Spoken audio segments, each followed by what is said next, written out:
Hello friends, तो स्वागत है आप सभी का आज के इस नया वीडियो में। फ्रेंड्स, आज के इस वीडियो में हम डिस्कस करने वाले हैं कक्षा 10 हिंदी के पेपर में पूछे जाने वाले सभी महत्वपूर्ण निबंधों को। जी हाँ दोस्तों, आपके पेपर में जितने भी निबंध पूछे जाएंगे, आपको किन किन निबंधों को याद करना है मैं आपको इस वीडियो में पूरा डिटेल से बताने वाला हूँ। और यहाँ पे मैं निबंध लिखने का अच्छा तरीका, मतलब कि आपके एग्जाम में किस प्रकार से आप निबंध लिखेंगे, वो सभी को बताने वाला हूँ। ये देखिए, आपका जो पेपर 22 फरवरी को है, उसमें इसमें से कोई भी निबंध पूछा ही पूछा जाएगा। मतलब कि 4 ऑप्शन दिए जाएंगे आपको, 5 ऑप्शन, और आपको किसी एक पर निबंध लिखना है। ठीक है, तो यहाँ पे ऑप्शन में आपको दे दिया जाएगा कि अनुशासन के महत्व पर अच्छे से निबंध लिखना है। ठीक है, कि अनुशासन का महत्व हमारे जीवन में क्या है, आपको निबंध लिखना है। उसके साथ मैं यहाँ पे अभी बताऊंगा कि आपको किन किन बिंदुओं को लिखना है अपने निबंध में, किस तरह से लिखने का सही तरीका क्या होता है निबंध। क्योंकि ये निबंध आपके एग्जाम में ना इस टाइम 9 नंबर में पूछा जाएगा। 2023 से जो रूल नया लागू हुआ था, जो 20 बहुविकल्पी आने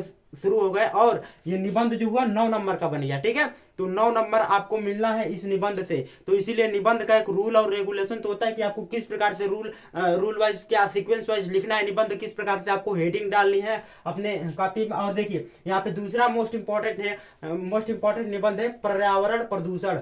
पर्यावरण प्रदूषण क्या है, इसकी समस्या, इसके उपाय, और इससे होने वाले जन हानिया को बताना है आपको। ठीक है, अब यहाँ पे थर्ड वाला है जनसंख्या वृद्धि की समस्या और उपाय बताना है कि जनसंख्या वृद्धि की क्या समस्या है और इसके उपाय क्या है। ये आपको निबंध में बता रहा हूँ। यदि आप इन सभी को अच्छे से बस पढ़ लेंगे ना, तो आपको लिखने का सही तरीका यहाँ पे बताऊंगा, उस हिसाब से आप अच्छे से लिख सकते हैं। अब यहाँ पे देखिए, बेरोजगारी की समस्या और समाधान पर लिखना आपको निबंध। ये भी क्या 9 नंबर के निबंध, ये सभी 9 नंबर के निबंध जो आपके एग्जाम में पूछे जाएंगे वो मैं आपको बता रहा हूँ। और यहाँ पे वृक्षारोपण का महत्व बताना है आपको, वृक्ष रोपने से क्या, वृक्ष लगाने से क्या महत्व है उसको बताना है आपको। और देखिए, यहाँ पे पुस्तकालय का महत्व, पुस्तकालय का भी महत्व हमारे जीवन में क्या है, आपको बताना है। निबंध मैं मोस्ट इंपॉर्टेंट जो बता रहा हूँ, इसे आप अच्छे से नोट कर लीजिए और अच्छे से पढ़िएगा घर पे। और देखिए, विज्ञान के चमत्कार और अभिश्राप पर बताना है। और यहाँ पे 8वां वाला निबंध है कि दहेज प्रथा पर लिखिए या नारी शिक्षा पर निबंध लिखना है। ठीक है, अब यहाँ पे स्टार्ट करते हैं मैं आपको बताना कि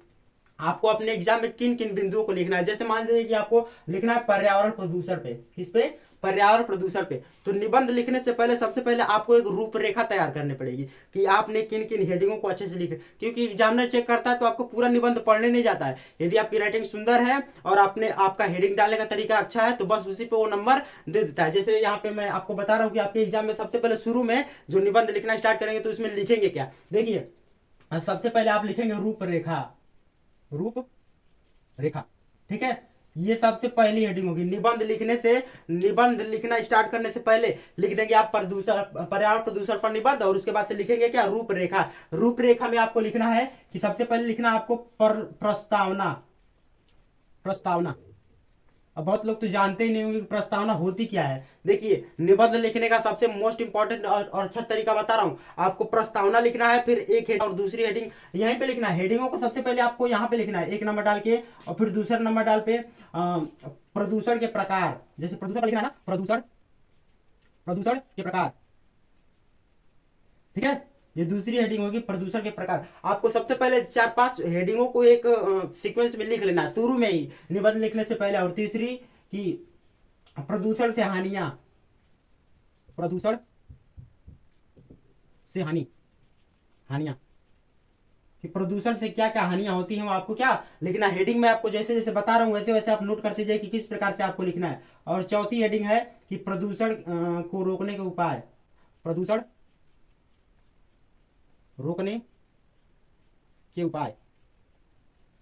ठीक है, प्रदूषण रोकने के क्या उपाय। अब देखिए, इसमें जो एक और हेडिंग डालेंगे, एक मोस्ट इंपॉर्टेंट जो हेडिंग है, शुरू का हेडिंग और लास्ट का हेडिंग, ये दोनों मोस्ट इंपॉर्टेंट है। और लास्ट वाला क्या है, उपसंहार। उपसंहार, जिसे इंग्लिश में बोलते हैं हम लोग कंक्लूजन। जैसे इंग्लिश में हम लोग ऐसे लिखते हैं तो उसमें कंक्लूजन डालते हैं, इसमें डालेंगे उपसंहार। और इंट्रोडक्शन को हम लोग प्रस्तावना बोलते हैं, तो इंग्लिश में इंट्रोडक्शन लिखा जाता है। समझ गए ना। अब ये देखिए, ये मैंने आपको बताया रूपरेखा तैयार करने के लिए। मतलब कि आप कोई भी निबंध लिखेंगे तो सबसे पहले आपको रूपरेखा तैयार करनी पड़ेगी। जैसे यहाँ पे लिख दिए पर्यावरण प्रदूषण पर निबंध, उसके बाद से लिखेंगे आपको 4-5 को जो हेडिंग डालना रहता है, वो आप सभी को क्या पहले लिख देंगे। क्योंकि एग्जामिनर देखेगा तो आपको ये जान जाएगा कि बच्चे ने अच्छे से लिखा है, और पहले ही हेडिंग डालने का मतलब ये हुआ कि एग्जामिनर जान जाएगा कि इस बच्चे को पता था, इसीलिए पहले ही हेडिंग क्या अच्छे से लिख दिया है। तो प्रस्तावना सबसे पहला, क्योंकि देखिए ये प्रस्तावना पे आपको 3 नंबर मिलते हैं, 2 से 3 नंबर मिलते हैं, और उपसंहार पे भी 2 से 3 नंबर दिए जाते हैं। और बीच में आपने जो भी लिखा इसको पढ़ा नहीं जाता है अच्छे से, बस आपकी अच्छी हेडिंग है, अच्छी राइटिंग है, तो उसी के हिसाब से आपको नंबर मिल जाते हैं। ठीक है, तो ये है लिखने का सही तरीका, आपको एग्जाम में किस प्रकार से लिखना है। तब जाके यदि आप ऐसे लिख देंगे अपने एग्जाम में, प्रस्तावना और उपसंहार के बीच में जितने भी गैप है सभी को अच्छे से हेडिंग तरीके से लिख देंगे, तो आपको 9 नंबर मिलने से कोई रोक ही नहीं सकता। मतलब कि कोई भी एग्जामिनर क्या हो जाएगा, इंप्रेस हो जाएगा आप पर। ठीक है, कि प्रस्तावना और उपसंहार किस प्रकार से आपने हेडिंग डाला है इन दोनों के बीच में, ये सभी क्या है मोस्ट इंपॉर्टेंट हेडिंग है, इसको अच्छे से नोट कर लीजिए। और यहाँ पे जितना भी मैंने आपको निबंध बताया इन सभी को अच्छे से नोट कर लीजिए, इन सभी को पढ़िए। तो मैं आशा करता हूँ कि आज का पूरा वीडियो आपको समझ में आया होगा। यदि कोई डाउट हो तो कमेंट में पूछ लीजिए, और 22 फरवरी का इंतजार करिए कि कब आएगा, और कि हमें ये सब निबंध अपने एग्जाम में लिखना पड़ेगा। हम मिलते हैं अगली वीडियो में, तब तक के लिए धन्यवाद, बाय बाय, जय हिंद।